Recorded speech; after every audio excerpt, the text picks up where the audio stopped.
Ya, Pak. Nah, jadi inti dari yang ingin saya sampaikan hari ini adalah kalau teman-teman pernah pernah menyimak ya disampaikan oleh Ali tadi ya, istilahnya teman-teman ini kan para pemuda, generasi pemuda kan yang akan meneruskan bangsa ya, yang akan mengisi segala pembangunan ya kan. Jadi untuk bisa tampil dalam ruang-ruang publik ataupun di tempat yang teman-teman inginkan, yang harus ditunjukkan sekarang itu adalah tunjukkan dirimu, begitu. Ya, tunjukkan dirimu. Nah kalau dulu susah kan untuk menunjukkan diri kita itu ke banyak orang. Kenapa? Nggak HP, nggak ada internet kan. Tapi kalau sekarang semua kita bisa menunjukkan diri kita, siapa kita. Nah gitu ya. Tinggal kita ini saya mau apa ya, saya ingin tunjukkan diri kita, saya itu kepada apa, tinggal Anda share link atau apalah gitu kan. Nah, gitu. Mengikuti pertemanan, sehingga secara otomatis itu algoritma dari sebuah sistem di dunia internet itu akan memunculkan diri Anda dalam dunia maya. Jadi istilahnya ya sekarang itu yang perlu kita lakukan itu adalah berkarya gitu. Ya, berkarya itu seperti apa? Ya Anda harus punya imajinasi gitu. Anda ingin diri Anda itu akan seperti apa? Ya. Jadi sekarang itu ya wujudkan aja sedikit begitu ya. Dan sebisa mungkin dari sekarang Anda sebagai calon sarjana komunikasi, tampilkanlah sosok diri Anda itu dalam dunia media sosial itu sebagai memang orang yang memahami tentang komunikasi di dalam ruang sosial maya itu ya. Jangan apa istilahnya ya, berlebay-lebayan ya. Istilahnya yang kadang-kadang tidak penting gitu ya. Nah, tapi coba yang kita inginkan adalah bagaimana mengasah dan mempercantik citra diri kita. Gitu. Orang melihat kita itu akan memandang dia seseorang yang memiliki kapasitas, apakah dari sisi kemampuan publiknya, ya kemampuan menulisnya, kemampuan membuat videonya, filmnya, ya. Nah, jadi itu semua bisa dilatih dari sekarang. Yang tinggal kuncinya adalah buang sejauh-jauhnya itu adalah malasnya itu. Ya. Apalagi Allah telah memberikan kita kemampuan berpikir. Kemampuan berpikir itu termasuk dalamnya itu adalah kemampuan berimajinasi. Ya, sebagai seorang PR, seorang pekerja humas, kemampuan imajinasi itu harus kuat, ya harus dilakukan. Dan imajinasinya itu harus bisa diwujudkan secara tahap demi tahap. Anda teman-teman pasti di sini semua punya impian yang besar, ya kan? Pasti semua orang itu punya cita-cita, punya impian, punya keinginan yang besar. Maka tidak akan pernah sampai ke sana itu apabila kita tidak mulai dari yang kecil-kecil dulu.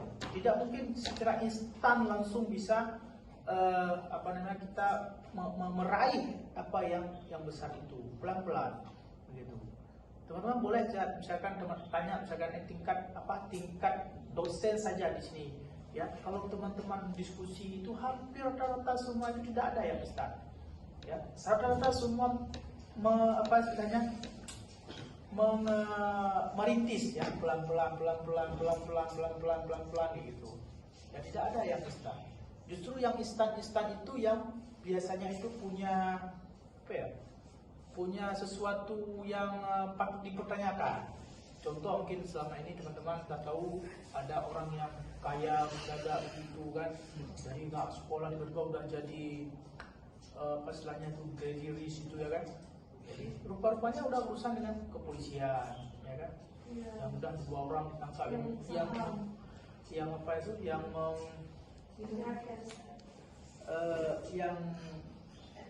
yang menipu orang lah bahasa lain kan, ya dengan aplikasi bukan saham binom ya. Dan memang saya dulu itu waktu misalkan waktu download film lah kan, itu memang link binomo itu langsung masuk dia, ya kan? Tampil dia, kan rasa-rasanya kan kita di situ langsung jadi orang kaya. Saya sempat mencoba-coba itu, ya kan dia ternyata ada bisa untuk semacam apa istilahnya ya, semacam melatih ya, melatih prakteknya itu, gitu kan kita pilih, kita kayak itu kan kayak apa namanya ya, kayak apa istilahnya, kayak perjudian, tebak-tebakan kayak gitu, ya kan? Jadi sempat itu saya ketekan, ya, dan sempat beberapa kali saya inikan, ya, dan ternyata pun sempat juga karena waktu namanya itu sempat mengisi data dan sempat dihubungi. Namun karena memang begitu kita lihat bolanya itu, ini nggak sesuatu yang nggak benar. Ini kan lebih cenderung dia mengiming-imingkan keuntungan yang besar agar kita masuk, kemudian nanti kita akan terjerat. Tidak ada yang instan, gitu ya, susah. Gitu. Jadi itu yang yang kita harus hati-hati. Jadi fokuskan pada diri Anda, fokuskan pada potensi diri Anda, jangan terkecoh dengan sesuatu yang sifatnya instan, gitu. Ya. Jadi itu yang teman-teman harus punya kesadaran dari sekarang. Kalau bahasa lainnya, tunjukkan dirimu, tunjukkan dadamu, buka bajumu, tunjukkan dadamu, itu maksudnya. Ya. Maksudnya bukan buka baju, maksudnya adalah kita buka potensi diri kita. Ya. Kenapa suruh tunjukkan dada kita? Karena kan orang misalkan kalau bangga, kita begini tepuk dada ya kan? Kan ada istilahnya apa ya, orang tepuk dada itu apakah dilangsung atau apa, tapi ini menunjukkan sebuah kebanggaan. Makanya kita mau tunjukkan pada dada kita, tunjukkan potensi kita, apa yang kita miliki potensi itu. Dan kalau teman-teman dari sekarang tidak memikirkan potensi apa yang ada di diri teman-teman dan diasah dan ditingkatkan kualitasnya, ya sama juga teman-teman itu tidak mensyukuri nikmat Tuhan. Itu semua sudah diberikan. Nah, sudah diberikan itu. Ya, jangan percaya dengan dia mempunyai bakat, dia punya punya ini punya itu, enggak ada itu. Ya, semua kita itu adil oleh Tuhan. Paling yang diberikan kekurangan itu hanya dari 1-2 aja, dan itu pasti diberi kelebihan yang lain. Yang kelebihan yang lain itulah yang harus kita tahu tentang diri kita. Udah sampai sini. Nah, kita masuk ke materi kita. Kemarin kita sudah sampai ke pembahasan tentang publik ya. Ya, apa itu publik itu sudah tahu lah. Maksudnya dengan kita mengenal publik itu, kita akan lebih memudahkan bagaimana kita membangun hubungan. Dengan apa kita membangun hubungan, ya kan? Kita sudah tahu apa yang harus kita sampaikan, bagaimana cara kita menyampaikan. Tapi kalau kita tidak mengenal siapa, bagaimana, kan, itu akan membuat kekacauan begitu dalam membangun hubungan. Teman-teman bisa lihat misalkan selama ini di negara kita kan, di sinilah kita kan, setiap kebijakan pemerintah itu kan banyak sekali terjadi penolakan ya, kontroversi gitu kan. Nah, jadi kenapa hal itu terjadi? Ya, karena komunikator daripada sumber informasi itu tidak tidak memilih-milih. Apakah memilih apa? Memilih orang yang menyampaikan, memilih cara untuk menyampaikan, memilih pesan bagaimana didesain pesannya, begitu. Sehingga kadang-kadang sebuah pesan yang disampaikan itu menjadi menimbulkan gejolak. Ya, dengan pesan yang sama disampaikan dengan cara berbeda, itu akan menjadi tidak bergejolak, begitu. Contoh misalkan kalau kita lihat dari sisi vaksinasi di Aceh, misalkan, nggak usah jauh. Orang kan sudah duluan antipati gitu terhadap kegiatan vaksin itu. Sudah duluan muncul kecurigaan yang sungguh sangat luar biasa. Di situ ada chipnya, di situ nanti akan dikontrol, ada ini. Gimana coba logika kita berpikir ya, di saat negara kita itu masih sangat negara berkembang, masih banyak hal yang belum terurus, sudah memiliki teknologi untuk mengontrol manusia dengan chip yang ada di vaksin itu. Sangat tidak masuk akal kalau kita berpikir secara logika begitu ya. Jadi kenapa juga seperti ini, seperti begitu menakutkan gitu ya. Itu semua kan dampak utamanya dari penyebaran informasi yang tidak terbatas gitu ya. Nah, sumber informasi itu misalkan kalau kita lihat yang ditonjolkan dalam vaksinasi oleh pemerintah itu siapa di depannya itu? Nggak, ialah presiden menunjuk siapa untuk program vaksinasi itu. Siapa yang menjadi corong yang sering tampil, yang sering dia seperti punya kewenangan yang luar biasa. Menteri Kesehatan. Influencer tersebut.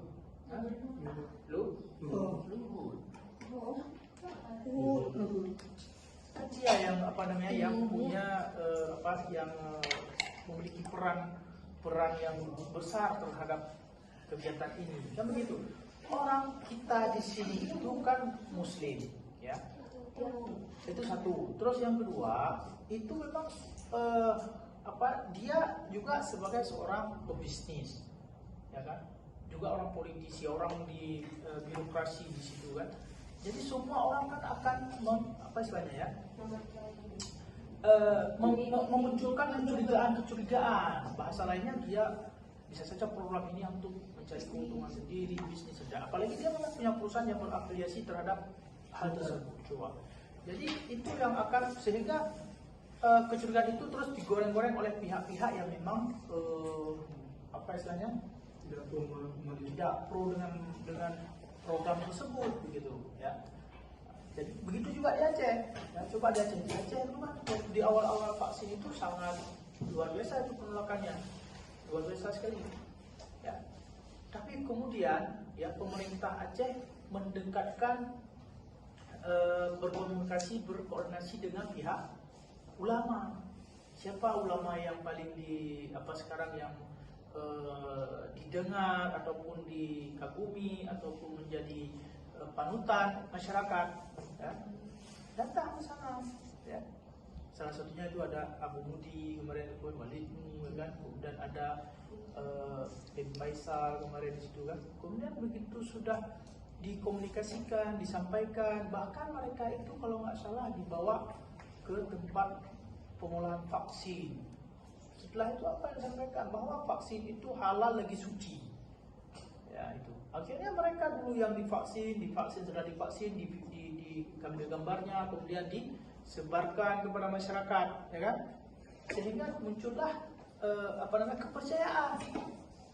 Ya, tidak diberontak lagi, walaupun masih ada yang ini, tapi sudah lebih menurun dan program vaksinnya itu sudah begitu langsung meningkat. Kalau nggak akan berhasil, gitu. Nah, jadi di situ kalau seandainya di awal-awal terus itu dulu dilakukan, ya mungkin target pencapaian vaksin itu sudah mencapai 90% ke atas, gitu. Tapi itu tidak dilakukan di awal, gitu. Itu kalau bicara. Kemudian kalau teman-teman pernah ikuti dulu ya di awal-awal COVID, ya kan, apa yang dilakukan oleh pemerintah kita yang menjadi kehebohan? Apa? Bukan, waktu di awal COVID. Apa BKM? Lockdown. Ya, itulah masa lockdown itu. Terus pemerintah akan membuat kebijakan apa yang itu menjadi PSBB. heboh. Iya, selama masa PSBB itulah. Bukan di Aceh, pemerintah Aceh. Oh. Dengan sekdanya itu apa? Ingat? BLT. Penyiapan kuburan untuk COVID. Itu yang yang di awal-awal yang muncul kan itu. Ya, jadi itu begitu hebat sebenarnya.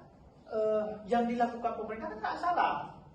Ya kan? Karena dengan kondisi ada masyarakat penolakan dari kampung ini, penolakan dari kampung itu, jadi kan perlu disiapkan satu tempat sehingga proses kebumian yang COVID itu tidak terkendala. Kami gitu mengikuti protokol kesehatan. Cuman cara itu yang tidak dipahami gitu ya. Kenapa kok bisa menjadi mencuat seperti itu?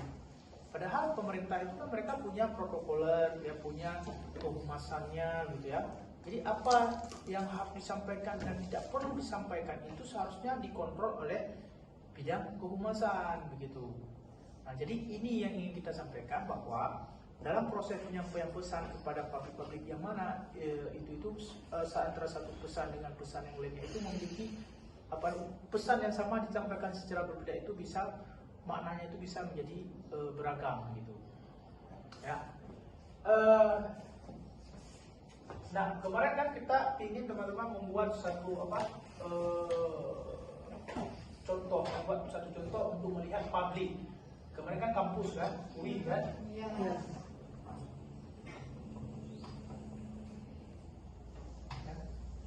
Ada diri kan, ada diri.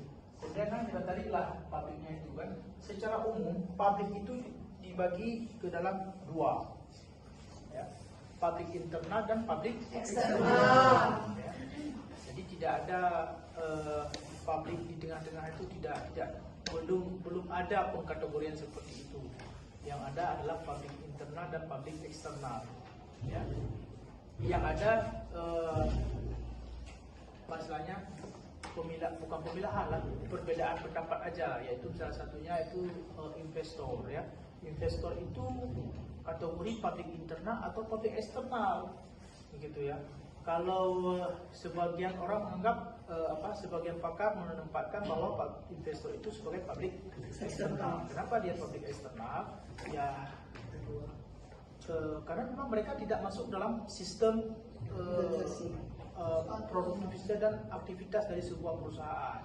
Dia hanya menempatkan modalnya di situ. Jadi dia tidak mempengaruhi tidak tersentuh langsung dengan proses sistemnya itu. Teman-teman tahu nggak bagaimana sebuah penanaman modal saham atau tahu nggak kira? Bagaimana itu orang menanam saham? Dan di mana di situ peran daripada humas ataupun PR-nya itu? Tahu nggak kira? Iklan sekarang lah. Ya? Penanam saham, modal saham.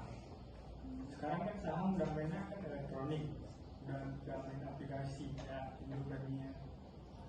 Terus? Jadi ya humasnya tuh sekarang iklan-iklan yang ada di media. Ya, jadi kan Anda ingin buat sebuah perusahaan apa misalkan?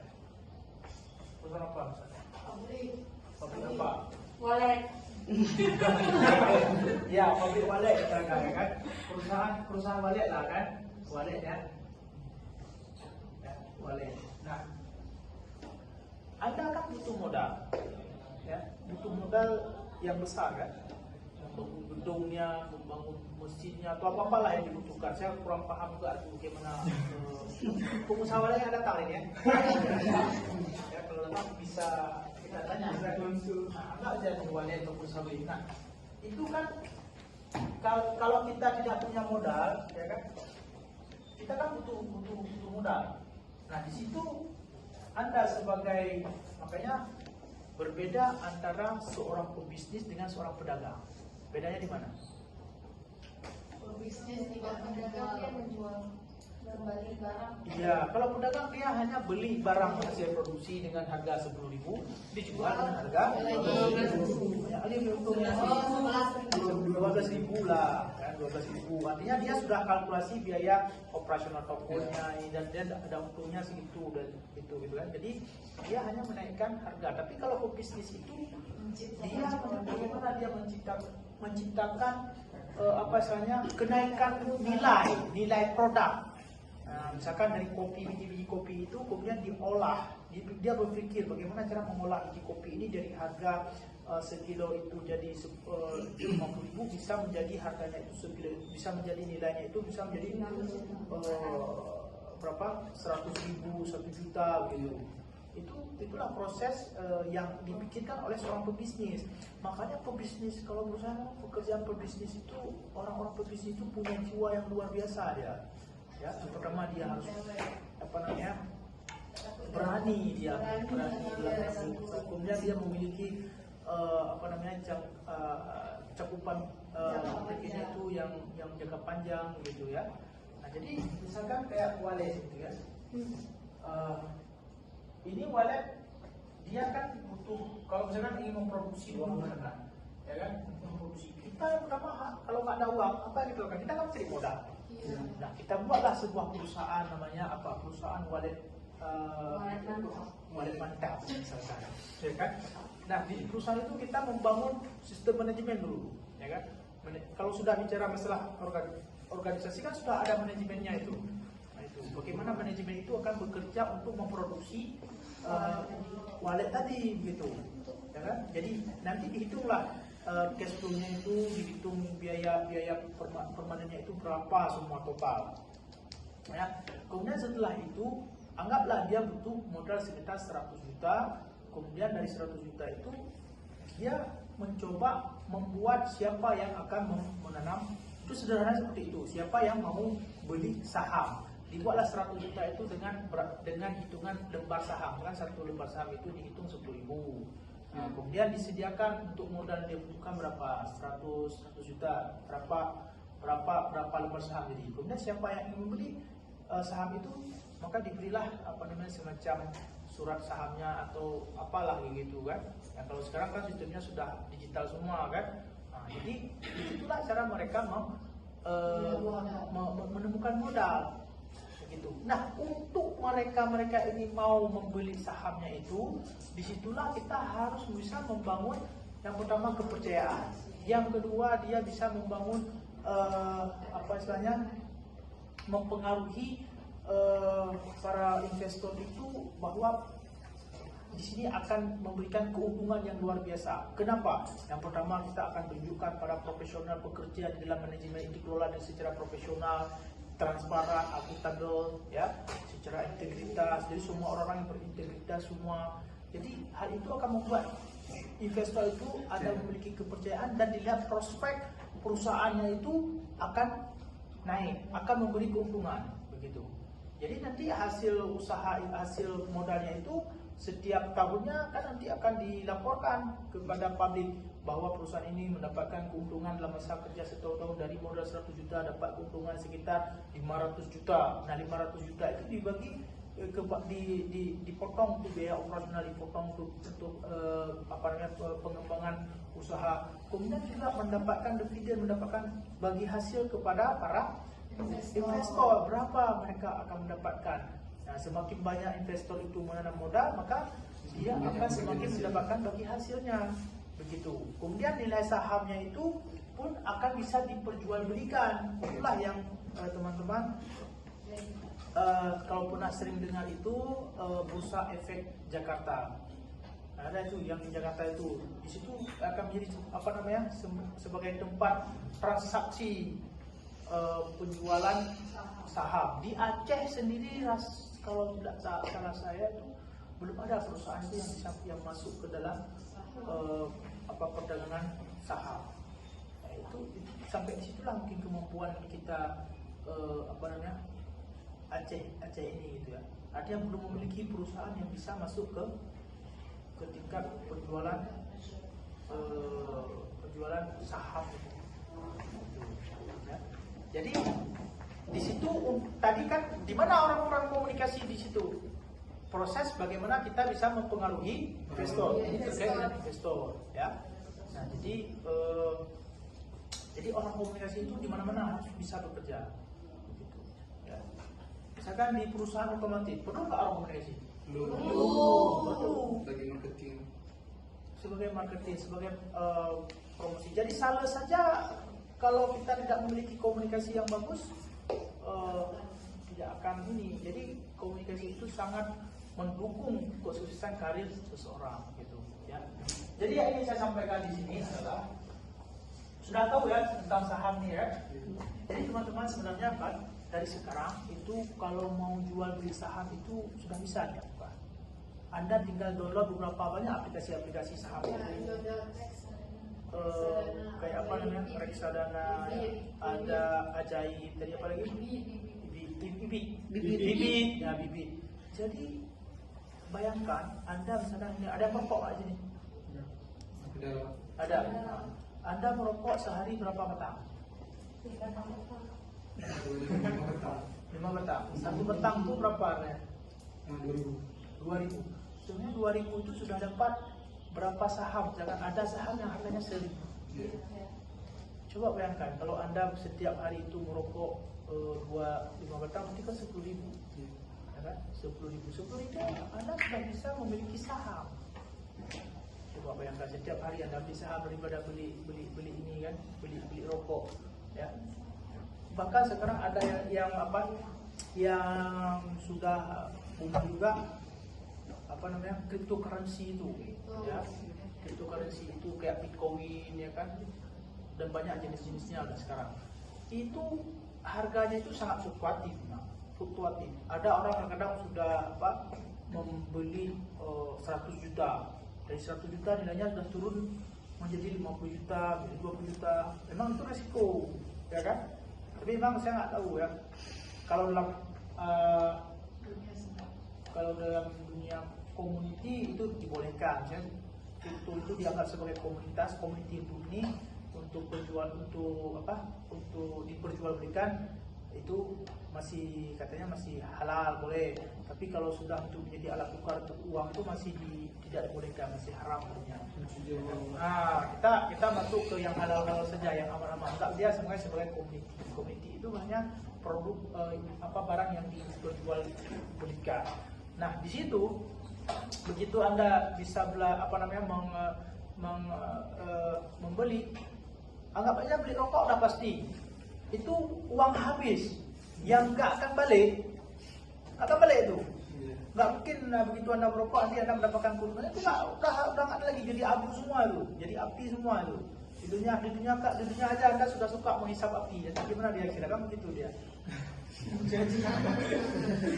Jadi kan bayangkan kalau Anda langsung misalkan daripada beli rokok, beli yang model cryptocurrency itu ataupun yang langsung saham. Kalau saham dia itu seperti saya sampaikan tadi, itu sudah ada manajemennya itu. Jadi nilai saham itu adalah pada produktivitas dari sebuah perusahaan. Yang kita beli itu pabriknya, nggak salah, cuma dengan kapasitas yang berapa yang sesuai kemampuan kita. Ya, kalau Anda memiliki modal yang besar ya beli banyak, bisa kalau 100% misalkan modal Anda semua, artinya Anda seperti sudah membeli perusahaan itu milik Anda. Ya, kan begitu. Jadi Anda nggak perlu bekerja, Anda nggak perlu capek-capek mengurus, ya. Tapi perusahaan itu adalah milik Anda dengan menginvestasikan banyak pemilik modal, ya kan. Nah, jadi itu dia. Ya. Ajak kawan-kawan yang suka rokok, kita nggak usah rokok lagi, ayo kita main saham. Jadi yang uang rokok itu aja kalian alihkan menjadi saham. Siapa tahu nanti untung kan, udah jadi miliarder kamu. Sendiri seperti itu. Nggak pasti kan? Itu kan rezeki kan? Nah, yang udah pasti kalau Anda pakai rokok itu sudah pasti ada yang berbuang. Kita udah bahas kemana-mana ya. Jadi kita tadi mau bahas publik itu ada dua, ya, publik internal dan publik eksternal, ya kan? Publik internal, publik eksternal. Yang mana publik internal? Publik internal adalah publik yang dia langsung berhubungan dengan aktivitas, produktivitas dan manajemen daripada sebuah perusahaan. Sedangkan publik eksternal itu yang di luarnya itu, ya, apakah konsumen, apakah supplier, apakah juga termasuk investor yang tidak bersentuhan langsung dengan manajemen, kemudian apakah dia termasuk apalagi para aktivis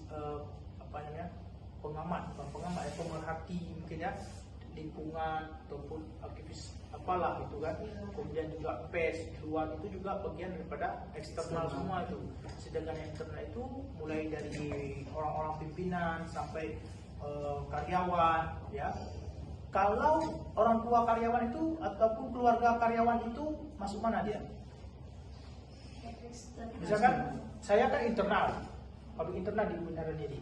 Terus kan saya punya anak istri saya itu masuk internal atau eksternal? Eksternal. Kenapa? Karena tidak langsung dalam suatu. Itu yang hal itu mungkin agak beda sih. Ya. Keluarga karyawan ya itu masuk dalam internal. Kenapa? Coba bayangkan kalau istri saya hari ini sakit di rumah sakit, saya di sini enggak? Nggak bisa kan? Artinya keluarga itu mempengaruhi kondisi saya dalam produktivitas ataupun aktivitas di perusahaan. Begitu. Artinya keluarga itu juga masuk dia dalam. Kenapa? Karena dia penentu juga. Ya kan penentu juga. Nggak mungkin saya anak misalkan sudah memang kritis atau apa, saya lebih urus ini daripada saya urus anak saya. Nggak mungkin. Gitu. Kecuali yang hampir nggak ada lah orang yang seperti itu. Ya kan? Dibiarkan begitu. Makanya keluarga itu karena dia mempengaruhi karyawan dalam produktivitas dan aktivitas daripada sebuah perusahaan itu, maka dia masuk ke dalam pabrik internal. Begitu. Kalau pabrik eksternal, ya memang sama sekali dia tidak tidak ada hubungan. Begitu. Tapi dia perlu dibangun hubungan kepentingan. Maksudnya hubungan dengan manajemennya gitu, ya. Manajemen pengelolaan di dalamnya itu. Nah, jadi secara umum kan dibagi dua ya. Ini kenapa kita bagi dua nih. Ini internal, ya. Ini eksternal. Tadi di sini udah ada yang internal itu ada karyawan, ya kan? Iya. Kemudian ada dosen, ya kan? Ada pimpinan. Apa lagi? Cleaning service. Cleaning service seperti itu masuk internal ya. Prinsipnya mereka tidak masuk ke dalam manajemen. Begitu. Dia tidak bersentuhan langsung dengan proses aktivitas manajemen pengelolaan. Misalkan kalau di UI itu kan pengelolaannya itu adalah proses menyediakan jasa pendidikan. Kalau karyawan itu jelas dia administrasinya. Kalau dosen proses akademiknya, mengajar, ya kan, membimbing, itu juga proses akademik. Artinya itu bagian daripada produktivitas pengelolaan jasa pendidikan. Jadi tadi ada disebutkan mahasiswa masuk mana? Internal atau eksternal? Eksternal. Apa dasar kita masukkan dia sebagai internal?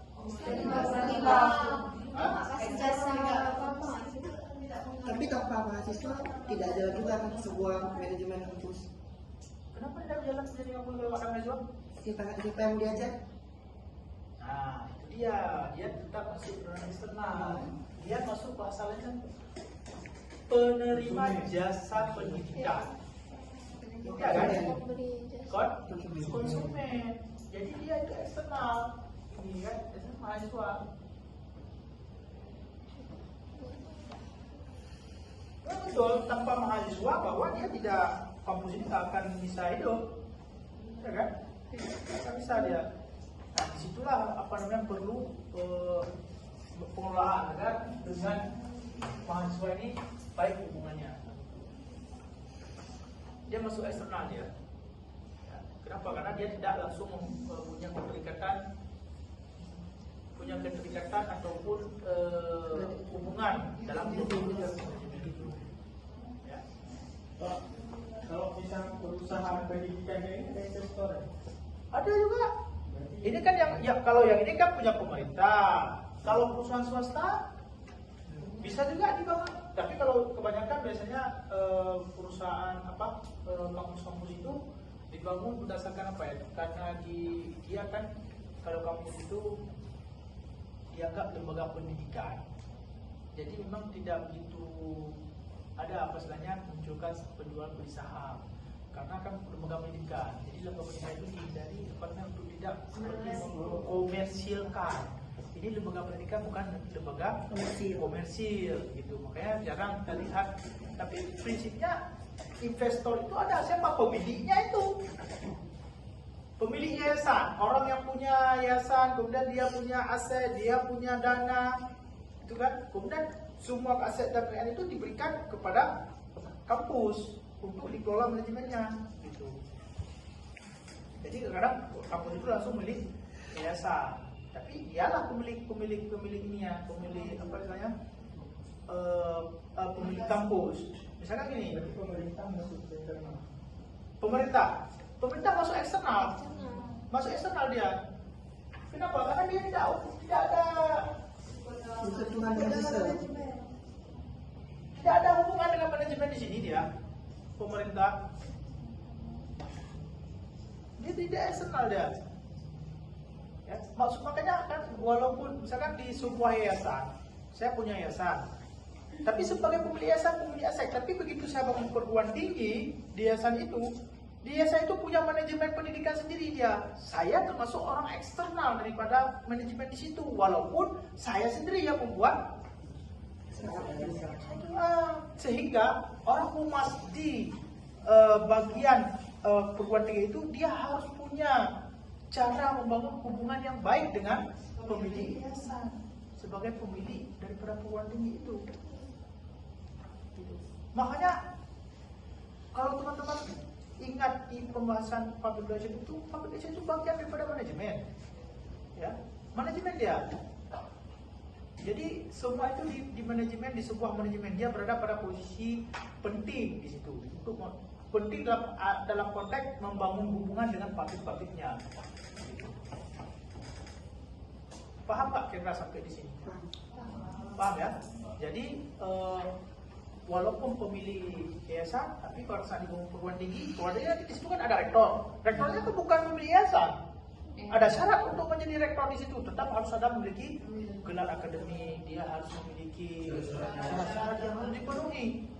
Mungkin saya SD pun saya nggak tamat, saya bukan orang akademik, tapi saya punya uang, saya datang ke kantor notaris, saya ingin buat yayasan, saya punya banyak aset, saya ingin dirikan perguruan tinggi, saya panggil orang, tolong kita membuat perguruan tinggi, cari orang, apa yang dibutuhkan, apa syarat dipenuhi, kemudian buat manajemennya nanti di situ dalamnya itu. Gitu. Bagaimana prosesnya? Nah, saya sudah di luar begitu sudah itu terbentuk, saya sudah orang eksternal, bukan lagi orang internal. Yang internal itu siapa? Rektor, dosen, karyawan gitu. Ya, itu yang internalnya. Kemudian termasuk dengan karyawan itu kan ada bagian humas. Nah, humas itu bagaimana dia membangun hubungan dengan saya sebagai pemilik ini, investornya lah, adalah pemilik kampusnya. Walaupun saya yang meng-SK-kan mereka. Saya yang akan menempatkan siapa yang akan jadi direktur, siapa yang akan mendudukan pemilik yayasan. Kalau di Indonesia, kalau di pemerintah itu siapa? Kalau kita sekarang di Kementerian Agama. Tapi Kementerian Agama itu orang eksternal daripada kampus ini. Tapi harus bangun hubungan. Maksudnya adalah pendekatan yang dibangun hubungan eksternal itu adalah pendekatan yang bukan public internal. Paham kira? Paham ya? Nah, jadi di sini apa lagi? Pemerintah di sini ya, pers ya kan? Kemudian juga ada para ormas ya kan? Perlu juga itu. Ya, kemudian banyaklah ya, teman-teman. Ya ingin kami bahas hari ini adalah ya, yang harus teman lakukan, buat kelompok, satu kelompok itu 3 orang. Atau saya sambungkan di sini ya. Jadi yang ingin kita sampaikan, nanti kan di sini adalah humasnya kan. Ya. Nah, orang humas itu bagaimana dia membangun hubungan komunikasi dengan pimpinan, dengan dosen, dengan karyawan, dengan pers, dengan ormas, dengan pemerintah, dengan mahasiswa, ya, dan lain-lain. Nah, masyarakat juga ya, masyarakat gitu ya. Jadi yang pertama yang harus dilakukan adalah pada saat kita sudah mengetahui masyarakat, cara menyampaikan sebuah informasi ke masyarakat itu akan berbeda dengan cara kita menyampaikan kepada mahasiswa dengan pers. Berbeda. Misalnya dengan pers, bagaimana kita membangun hubungan dengan pers? Tidak bisa kita membangun hubungan pers dengan seperti masyarakat biasa. Tidak. Orang humas harus memiliki pola komunikasi sendiri. Misalkan dari media aja. Media kita gunakan misalkan orang pers media itu kalau sekarang dia sering melihat informasi di website misalkan. Nah, humas harus selalu menyediakan berbagai macam informasi data di website humas sehingga bisa dilihat ada ini, kemudian mereka menulis itu dan dimuat di berita. Bahkan sekarang bukan hanya di website orang humas, orang wartawan itu mengambil informasi dari Twitter, dari Instagram, dari YouTube, ya itu sudah menjadi sumber berita mereka sekarang, ya. Nah, jadi itu yang harus dikelola oleh orang humas sehingga relasi orang-orang pers itu menjadi sedang memberitakan tentang lembaga kita pada saat kita mampu menyediakan berbagai macam informasi. Begitu cara kita membangun hubungan dengan orang pers. Cara lain lagi bagaimana? Bisa mengundang mereka untuk sebagai konferensi pers. Nggak bisa kita undang masyarakat untuk melakukan ini, kita melakukan pertemuan, nggak bisa, susah. Jadi dengan pers itu menjadi sasaran juga kita membangun hubungan dengan masyarakat. Begitu. Jadi tidak bisa disamakan semua antara masyarakat. Ini ayo, tolong semua masyarakat kami ingin menyampaikan ini wartawan. Itu jadi tidak efektif komunikasinya. Gitu. Media yang digunakan. Ya.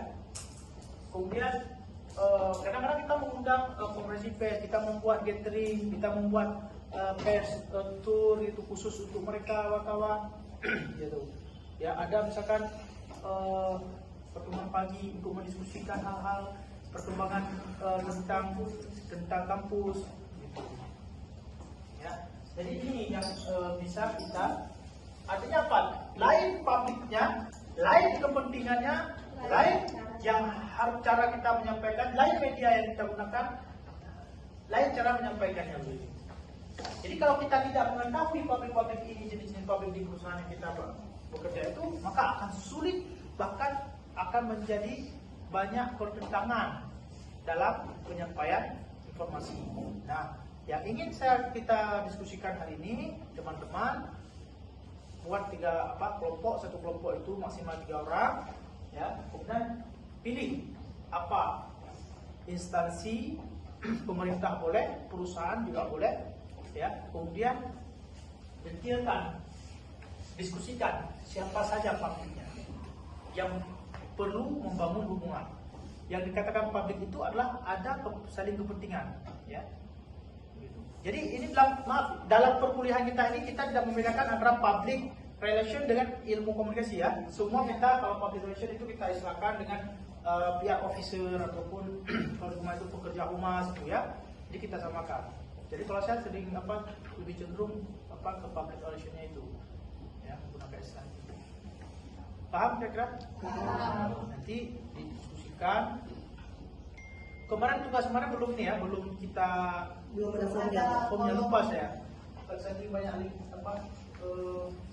istilahnya jadi lupa. Nah, setelah dibuat seperti ini, dipilih, nanti coba dirincikan, ya. Misalkan Anda perusahaannya apa?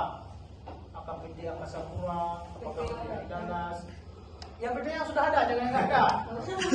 Yang suka-suka. Kalau ini nggak boleh. Ya, ini harus sesuatu yang perusahaan atau instansi yang sudah ada.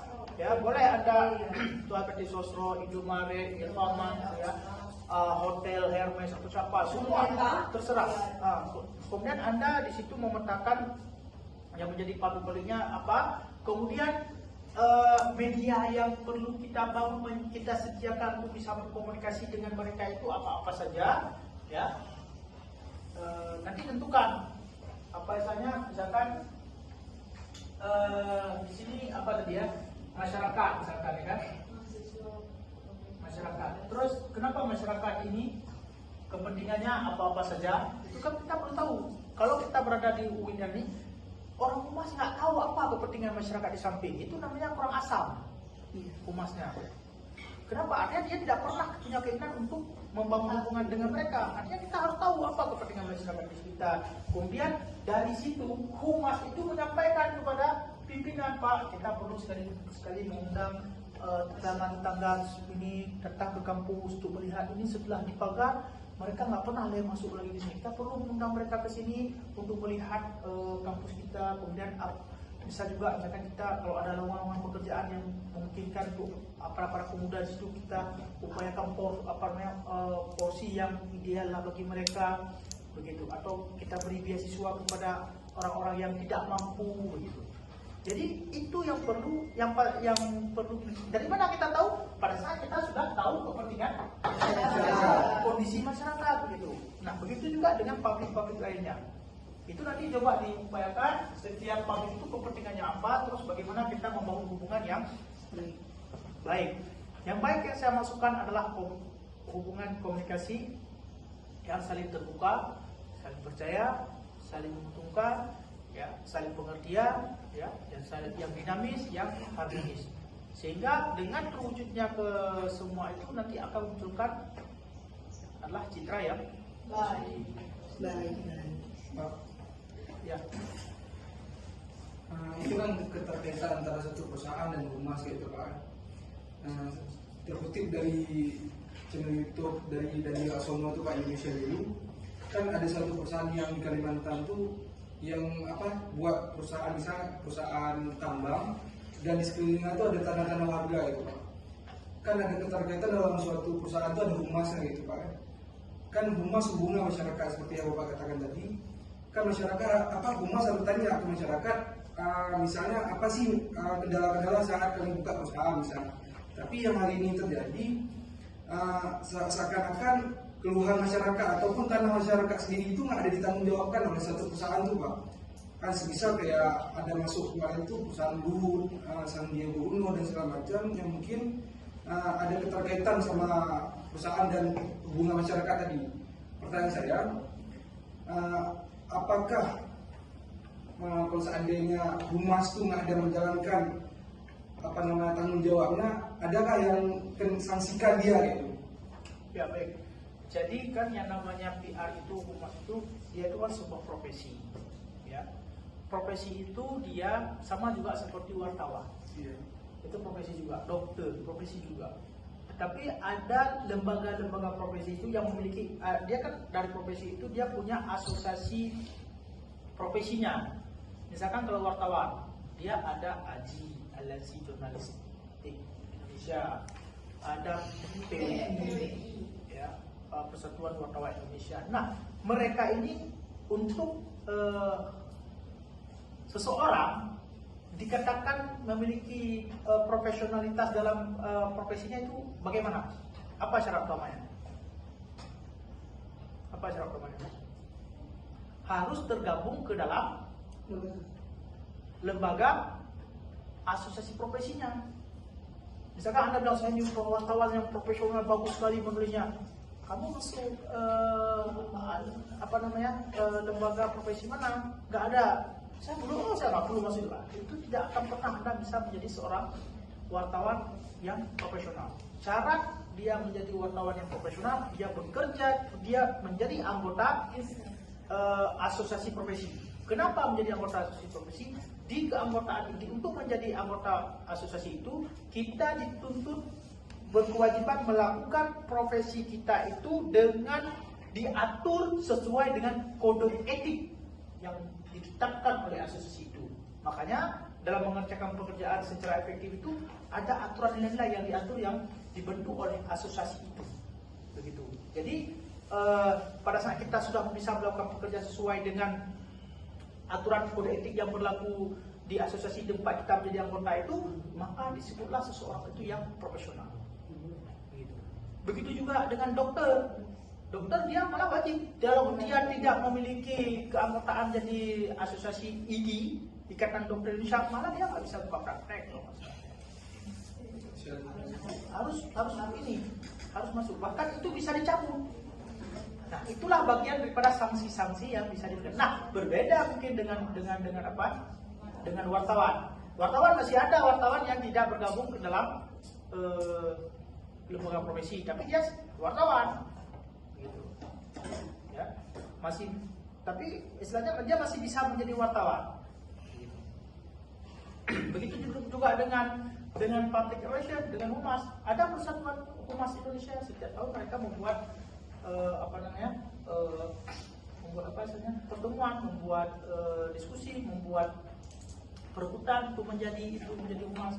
Kalau Anda bekerja di instansi misalkan humas, nanti Anda diutus untuk mengikuti jadi anggota itu, ya. Sehingga Anda dalam bekerja di kehumasan, Anda harus mengikuti kode etik. Nah, terkait tentang yang tadi, ya, humas itu tidak memiliki peran, ya, dalam konteks permasalahan perusahaan masuk ke kampung tidak ada tidak ada perhatian kepada masyarakat sekitar, ya kan? Jadi itu harus dilihat juga konteksnya. Misalkan humas itu dia tidak juga memiliki kewenangan kebijakan, bahasanya seperti itu, tapi dia lebih kepada menjadi komunikator, menjadi mediator, menjadi asesor, penasehat, menjadi fasilitator. Terjadi konflik antara masyarakat sekitar dengan perusahaan, jadi humaslah yang harus turun masyarakat itu mendengarkan keluh kesah mereka apa, mendengarkan aspirasi mereka apa, mendengarkan masalah mereka apa. Kemudian ini didiskusikan di perusahaan. Disitulah terjadi negosiasi sehingga kedua belah pihak itu menjadi memiliki kesepakatan untuk sama-sama bisa berjalan. Masyarakat menjadi nyaman, perusahaan bisa berjalan. Itulah tugas-tugas daripada persoalannya lagi adalah kadang-kadang pada saat humas ataupun pekerja humas pekerja officer memperjuangkan masalah rakyat di ini, kan biasanya berarti ujung-ujungnya kan perusahaan harus menanggung biaya, menanggung ini, menanggung itu. Pimpinan perusahaan, manajemen perusahaan dia nggak bisa ini segala macam kan. Terus kalau kita bilang nggak bisa, Pak, kalau nggak bisa nih masyarakatnya akan begini. Kamu itu bekerja untuk perusahaan atau kamu bekerja untuk mereka? Nah itu misalnya, sehingga di situ humasnya jadi sangat-sangat juga kan, bisa ngomongin juga. Karena apa? Dia bekerja untuk perusahaan, ya dia bekerja pada perusahaan, digaji oleh perusahaan, tapi dia bekerja untuk publiknya, untuk mempertemukan, untuk membangun hubungan. Itu tugasnya. Makanya seorang pimpinan yang tidak memahami tentang public relation ataupun humas ini, itu ya akan semena-mena. Tapi bagi mereka yang memahami, tidak akan seperti itu lagi.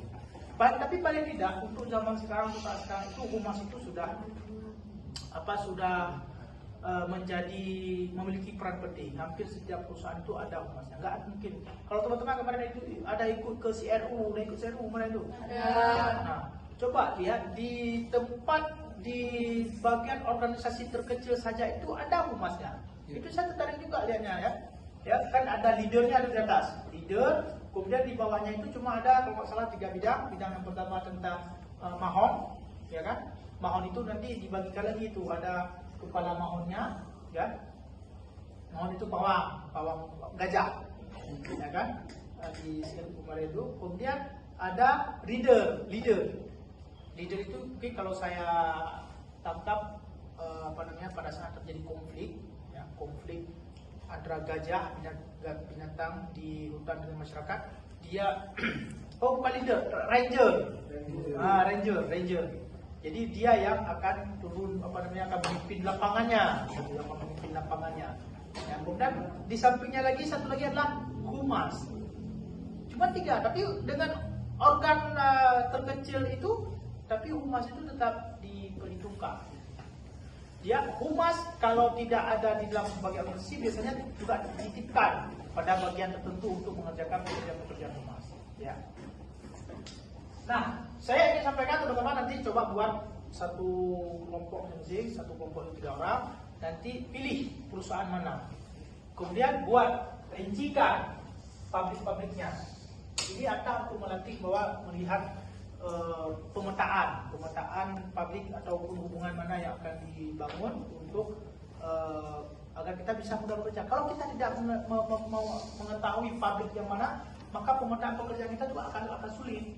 Begitu. Ya. Jadi begitu Anda tahu banyak pabrik yang Anda harus bangun, Anda akan menyadari bahwa disitulah banyak pekerjaan yang harus Anda kerjakan. Ya, jadi harus punya data. Ya, setelah Anda ini tentukan kepentingan masing-masing pabrik itu apa. Ya, ingat bahwa yang namanya pabrik itu ada saling kepentingan. Ya, kepentingan perusahaan terhadap pabrik ini apa? Kepentingan pabrik terhadap perusahaan ini apa? Gitu. Ya, maka disitulah nanti teman-teman akan mencari untuk dapat menghindari terjadi konflik kepentingan. antara satu pabrik dengan pabrik lain kepentingannya berbeda, ada sama. Ya. Kemudian nanti coba tambahkan lagi tentang media-media yang bisa digunakan, yang perlu diciptakan untuk membangun pabrik tersebut. Misalkan dengan pabrik misalkan apa aja media yang ada dibuat media pertemuan kampung, misalkan dibuat grup media sosial kampung, dibuat website untuk kampung. Pokoknya yang intinya adalah ada terjalin hubungan komunikasi antara perusahaan dengan. Paham? Ada yang ingin ditanyakan lagi? Ada? Nggak ada. Baik, kalau nggak ada, kita tutup kuliah kita hari ini. Insya Allah kita ketemu di minggu depan presentasi kelas ya. Nanti datang ambil fokus langsung presentasi per kelompok. Berarti deadline-nya minggu depan. Ya. Nanti dikirim juga ke Google Classroom-nya. Saya buat tadi. Berarti 2 minggu. Ini kalau ini kan dulu. Kelompok mungkin yang Bapak bagi atau kami Kalau terus ini ya.